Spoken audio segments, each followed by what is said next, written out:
मैं केवल जानने वाला हूँ, उसको फिर कभी संसार में देह भाव में आना नहीं पड़ता।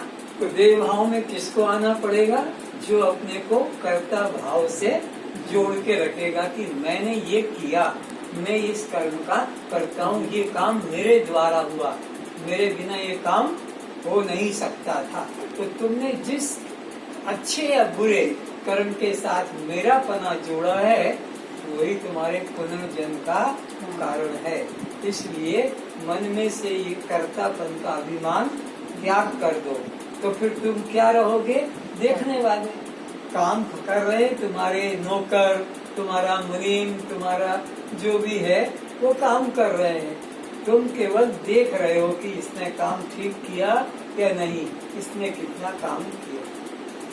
ठेकेदार 50 लोगों को काम में लगा देता है, वो देखता रहता है और उनको शाम को पेमेंट कर देता है।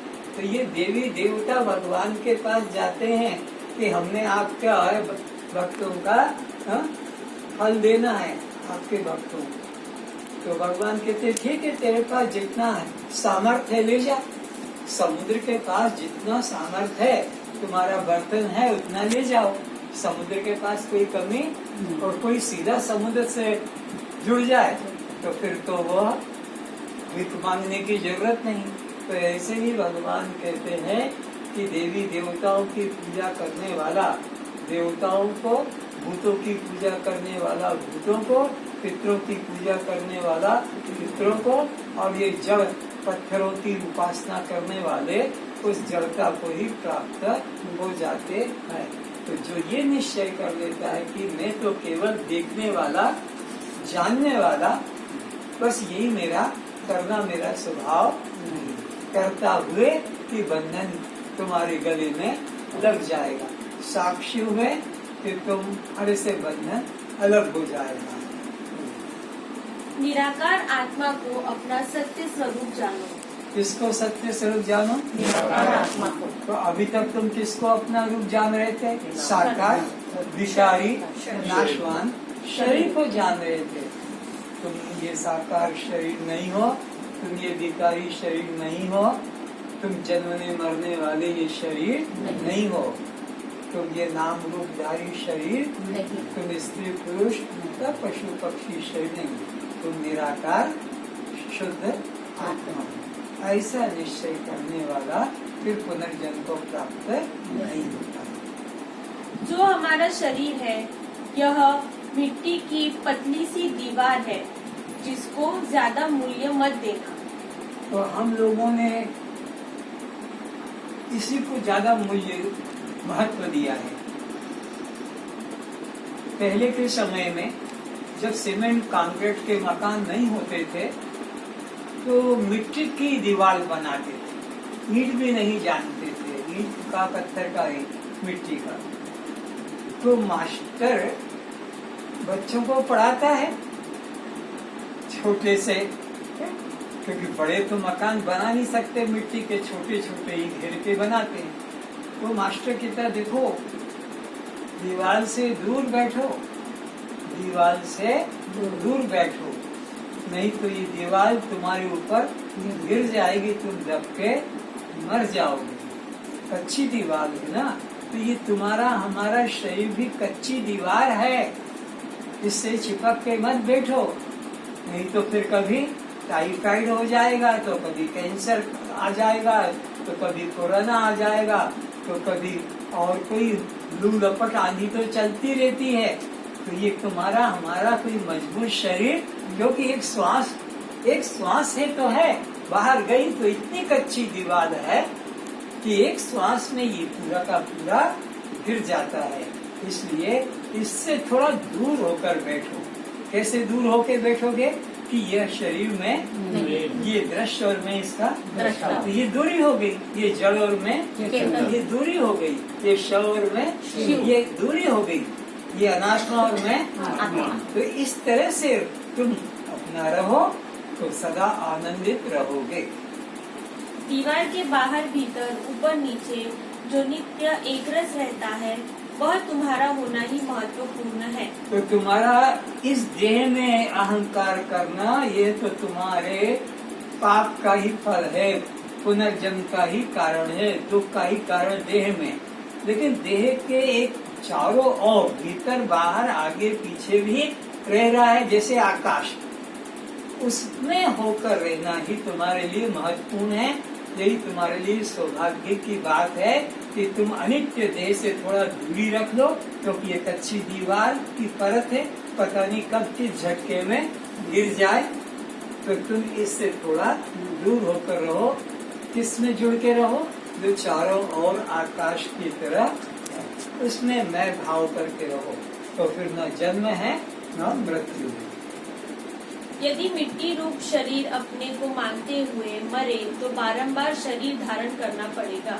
किनको बारंबार शरीर धारण करना पड़ता है? बोलो किरण, जवाब दो। जो शरीर को अपना सब कुछ जो मानता शरीर है, को मैं मानकर प्राण छोड़ता है, उसको बारंबार शरीर धारण करना पड़ता है, क्योंकि जैसी मति वैसी गति। उसकी मति, ममता, अहंकार इस मिट्टी के बने शरीर में, पंचभूतों के विकारी शरीर में है, तो उसको फिर बार बार कौन कौन से शरीर में जैसी जैसी उसकी मनोवृत्ति है, भिन्न भिन्न प्रकार की वासनाएं हैं, तो जैसी वासना है उसी के अनुरूप शरीर धारण करना पड़ता है। परधर्मो भयावह स्वधर्मे निधनम श्रेय। तो भगवान श्री कृष्ण जी, अष्टावक्र जी, यह सद्गुरु सदशिष्य को, पात्र को क्या कहते हैं कि देख, तेरा जो शुद्ध स्वरूप है उसमें ही मैं भाव कर, और इस अनित्य देह में मैं भाव मत कर। यही बार बार तेरे को जन्म दिलाएगा। और कहाँ जन्म दिलाएगा उसका तुझे पता नहीं, लेकिन जिसमें तेरी आसक्ति है उसमें तुझे जन्म लेना पड़ेगा। और ये जन्म अनंत अनंत बार तुमने इस संसार में लिया, अनंत अनंत बार। कुत्ते बनकर, गधे बनकर, घोड़ा बनकर, सांप बनकर, हाथी बनकर, चिड़िया बनकर, तोता बनकर, खटमल मच्छर बनकर, सब, और एक नहीं अनंत अनंत बार जन्म लिया। अभी तुम यहाँ बैठकर उस जीवन का सोच सकते हो, उस जीवन में तुम नहीं सोच पाए। जब सुअर बने थे तो कीचड़ में ही सुख माना था तुमने, जब पक्षी बने तो तुमने वृक्ष में ही सुख माना था, तब वहाँ सोचने की शक्ति नहीं थी। पर अभी मनुष्य ही में भगवान ने तुमको ज्ञान दिया है कि देखो पक्षी को कैसे सर्दी गर्मी वर्षा में एक वृक्ष पर रहना पड़ता है, आंधी तूफान में झड़ के जैसे पत्ते गिर जाते फल, ऐसे पशु और उनके अंडे भी, पक्षी और उनके बच्चे भी मर जाते हैं। तो अभी सोच सकते हो इस शरीर में कि अगर मैंने मनुष्य शरीर में आकर आत्मज्ञान नहीं लिया और मैंने किसी पुरुष में, स्त्री में कि पुत्र पुत्री में, तो जहाँ वो जाएंगे, क्या पता तुम्हारा पुत्र अगले जन्म में कोई घोड़ा बने, अगले जन्म में गधा बन जाए, तुम्हारा पुत्र का कर्म है और तुमने उसमें आसक्त की, तो तुमको भी वहीं पर जन्म लेना पड़ेगा। तुम्हारा पुत्र या पुत्री अगले जन्म में नाग कन्या बने तो तुमको भी उसी प्रकार नाग कन्या के साथ जन्म लेना पड़ेगा। तो उसके जन्म जहाँ होंगे और तुम्हारी आसक्ति उसमें है, तो उसी में तुम्हें जन्म लेना पड़ेगा। तो इसलिए भगवान कहते कि माँ में कम क्षणम, मेरी तू चिंता कर, मेरे में मन लगा, मेरे को नमस्कार कर, मेरे लिए यज्ञ कर, मेरे लिए भोजन कर। यद करो से, यदस्ना से, यज्ञो हो से ददामी। जो तू करता है, जो तू खाता है और जो तू यज्ञ आदि करता है, और यद तपस्या, जो तपस्या करता है, तत् पुरुष मदर्पणम, वो मेरे अर्पण कर। तो तू मेरे अर्पण करेगा तो तेरे को कुछ भी बंधन नहीं लगेगा और मैं तुझे संसार बंधन से छुड़ा दूंगा। और ये सबसे गुप्त बात मैं तुझे कह रहा हूँ। ये बात मैंने आज तक किसी को नहीं की, तुझे कह रहा हूँ, क्योंकि तू मेरा प्रिय भक्त है, इसलिए तुझे कह रहा हूँ कि तू जो करता है, खाता है, बस मेरे निमित्त कर।